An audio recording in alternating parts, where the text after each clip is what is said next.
गुरुग्राम में रहने वाली एनआरआई पीड़ित महिला की शिकायत पर हरियाणा राज्य महिला आयोग ने पुलिस को नोटिस जारी किया है। हरियाणा राज्य महिला आयोग के अध्यक्ष रेणु भाटिया ने बताया कि 4 साल पहले एनआरआई पीड़िता महिला का पति उसे छोड़कर विदेश चला गया था। इसकी शिकायत पुलिस को की गई। इस मामले में पुलिस को नोटिस जारी किया है और उसके पति को विदेश से वापस भारत बुला लिया है। उन्होंने स्पष्ट किया कि जब तक एनआरआई पीड़ित महिला के मामले का समाधान नहीं हो जाता तब तक उसके पति को विदेश नहीं जाने दिया जाएगा। इस बारे में खास बातचीत की हमारे सहयोगी अनिल कुमार ने हरियाणा राज्य महिला आयोग के अध्यक्ष रेणु भाटिया से। एनआरआई पीड़ित महिला की शिकायत पर राज्य महिला आयोग ने पुलिस को नोटिस जारी किया है। ये पूरा मामला क्या है, इस समय मेरे साथ हैं राज्य महिला आयोग की अध्यक्ष रेणु भाटिया। इनसे जानते हैं कि ये पूरा मामला क्या है और उन्होंने पुलिस को क्यों नोटिस जारी किया है। देखिए अनिल जी, ये एक एनआरआई महिला का केस था जो कि वैसे इंडियन है, गुड़गांव की रहने वाली है और उसके पति उसको 4 साल पहले इंडिया जब लाए तो यहाँ कुछ भी ना कहकर मायके छोड़ के चले गए और ये सोचकर कि लड़की ने सोचा मुझे थोड़े दिन में जब जाना ही है वापस अमेरिका, लेकिन वो उसके ससुराल वाले उसका पासपोर्ट लेकर और उसके सभी कागजात लेकर उसे छोड़कर चले गए। 2.5 वर्षों तक उन्होंने ना उसे पासपोर्ट भेजा, ना कागज भेजे, ना कॉल किया, एड्रेस चेंज कर लिया। माता पिता के घर वो गई, दिल्ली उस लड़के के माता पिता थे, तो उन्होंने उसको दरवाजे से बाहर निकाल दिया, कहा हमारा अपने बेटे से कोई संबंध नहीं। तो इस तरह से महिला पीड़ित थी। लगभग 1 वर्ष पूर्व या 8 महीने पूर्व उसने गुड़गांव पुलिस को अपना ये केस दिया था और वहाँ से उसकी कार्रवाई चल रही थी, परंतु लड़का इंडिया नहीं आ रहा था। हम लोगों ने कार्रवाई की, हमने नोटिस सर्व किए, सम्मन भेजे पूरे परिवार को और हमने लड़के को इंडिया बुलाया। लड़का अब इंडिया आया हुआ है। हमने उसकी एक काउंसलिंग जो सीरीज होती हैं वो करवाई हैं। बावजूद उसके वो बात नहीं मान रहा था तो हमने उसे आयोग में बुलाया।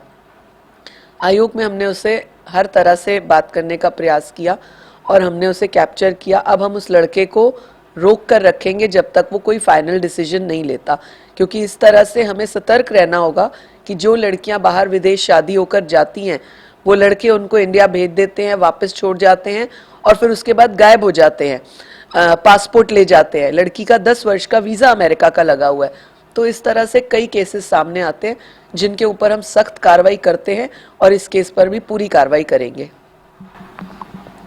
मैडम, क्राइम अगेंस्ट वुमेन के मामले जो सामने आते हैं, विपक्ष भी लगातार आवाज़ उठाता रहा है।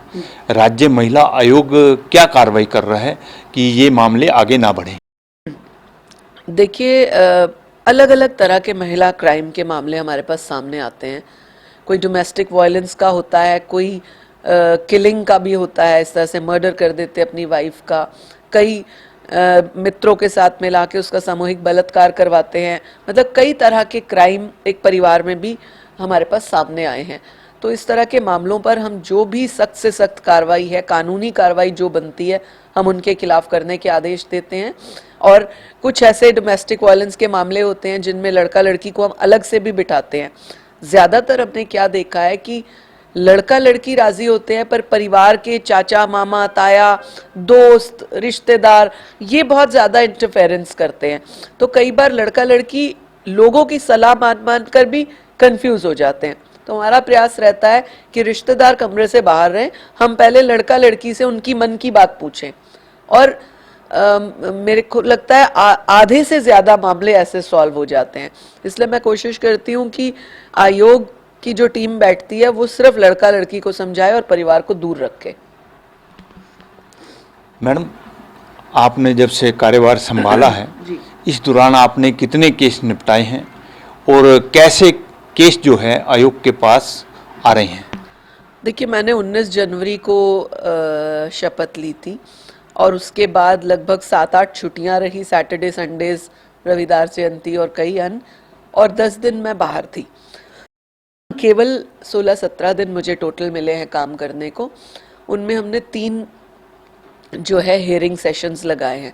एक पंचकुला ऑफिस में लगाया था, पंचकुला के बैलेंस केसेस को देखने के लिए, जिनमें 13-14 केसेस थे। उनमें से हमने रैंडम स्पॉटली हमने 7-8 का निपटारा किया था। कुछ को मौका दिया है, पेंडिंग छोड़ा है, 15 दिन का समय दिया। कुछ ख़त्म हो गए केसेस, जैसे कॉम्प्रोमाइज़ हो गया उनका। तो इस तरह से हम प्रयास करते हैं कि रैंडम एक्शंस लें, जो भी लीगल या सामाजिक एक्शंस बनते हैं। उसके बाद हमने लास्ट फ्राइडे को अम्बाला में एक हियरिंग सेशन रखा था, जिसमें हमारे पास 20 से अधिक केसेस आए थे, जो वुमेन कमीशन में भी दर्ज थे, कुछ महिला थानों में थे और कुछ इंस्टेंट भी आए। तो उनमें से भी हमने सेम प्रोसीजर से किया। 7-8 मामले उसी समय ख़त्म हुए। कुछ पति पत्नियों को हमने मेल कराकर साथ भी भेजा, उनसे लिखवाया। कुछ पड़ोसी अड़ोसियों के महिलाओं के सिर पे झगड़े थे, वो ख़त्म हुए। तो ऐसे कईयों को हमने वक्त दिया। तीसरा हमने मंडे को जो है फरीदाबाद में लगाया था, जिसमें 12 केस हमारे पास रजिस्टर्ड थे आयोग के पास।